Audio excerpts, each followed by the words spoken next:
naturang kagandahan, mapanatili at makamtan, kaya ating napamahalagi, mahasay na agsunod.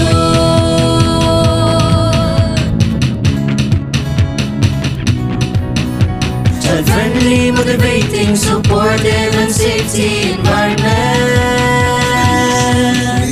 Stakeholders involvement to reach common goal, education. The teamwork increases the chances of reaching academic goals.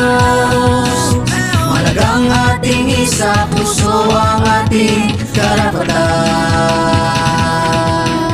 Lugar na mapayapa, mga taong matapat at kinabukasan di makakamtan.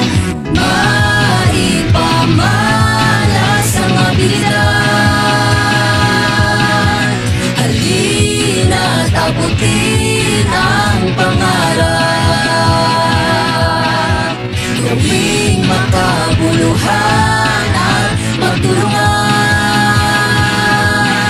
sa naturang kagandahan, mapanatili at makamtan, yan ating napamahalagi, mahasay na agsunod.